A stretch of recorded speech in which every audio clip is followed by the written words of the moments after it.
मुख्तलिफ इलाकों को हिट किया गया, तेहरान के मुख्तलिफ इलाकों को हिट किया गया, जहाँ पे मुख्तलिफ जनरल जो है वो रिहाइश पसीर थे या उनके टच साइंटिस्ट रिहाइश पसीर थे। तो ये मेरा नहीं ख्याल कि कोई ऐसी बात है।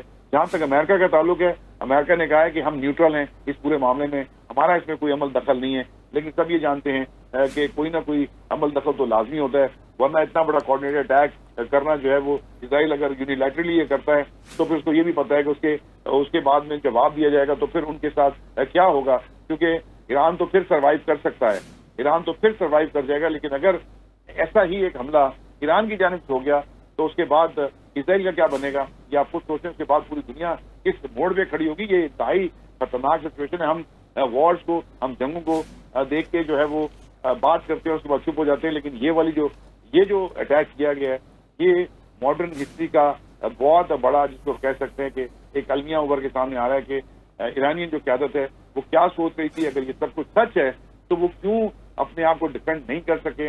अभी हमने हालिया दौर में, अभी हालिया पाकिस्तान इंडिया की वॉर में हम देखिए कि इंडिया ने हम पे अटैक किया और किस तरह मुंह तोड़ के हमने इंडिया का जवाब दिया। हमारे से 9 गुना बड़ा, वो कहते हैं, मुल्क है, 9 गुना बड़ी फौजी ताकत है, लेकिन हमने उनको, क्योंकि हमारे पास प्लानिंग थी, हमारे पास दिमाग थे, हमने अपनी पूरी स्ट्रैटेजी बनाई हुई थी। लेकिन यहाँ पे मुझे लग रहा है कि ईरान की स्ट्रैटेजी हमें फेल होती हुई नजर आ रही है। और वो अगर ये जिसका हमने इंडिया को मुंह तोड़ जवाब दिया, हम ये देख रहे हैं कि अभी तक ईरान की जाने से ऐसी कोई चीज सामने नहीं आई।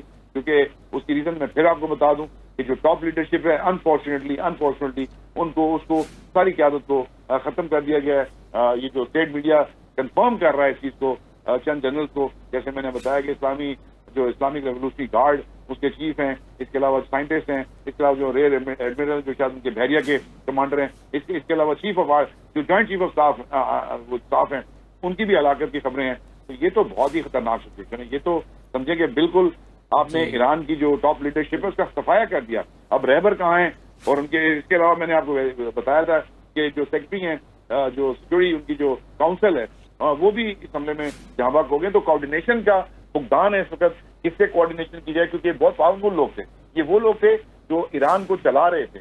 जो एक मिनट, आप ये समझें कि चंद मिनटों में ये इनको जो है वो एलिमिनेट कर दिया गया है। तो अब डेफिनेटली वहां पे ये सोच विचार हो रही होगी कि अब किया जाए, नेक्स्ट क्या मूव हो।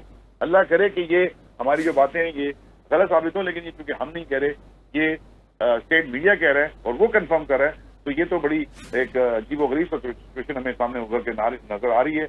और उसके बाद तो अब ईरान के पास कोई, मेरा ख्याल है, कोई रीजन नहीं बाकी बच्ची कि अगर वो रिटेलिएट करता है तो जितना बड़ा नुकसान हो चुका है तो फिर वो उसने जस्टिफाई होगा ईरान अगर वो रिटेलिएट करता है मुख्तलिफ जगहों पे, क्योंकि उसने पहले खबरदार कर दिया था सारी, और उसने उनके जो रहबर हैं खामनी, उनमें ये खबरदार कर दिया था कि अगर हमारी न्यूक्लियर साइट के ऊपर और हमारे जो मिलिट्री इंस्टॉलेशन हैं, अगर उनके ऊपर हमला किया गया खुसूसी तौर पर न्यूक्लियर साइट के ऊपर, तो वो उसका जवाब जो देंगे वो पूरी दुनिया देखेगी।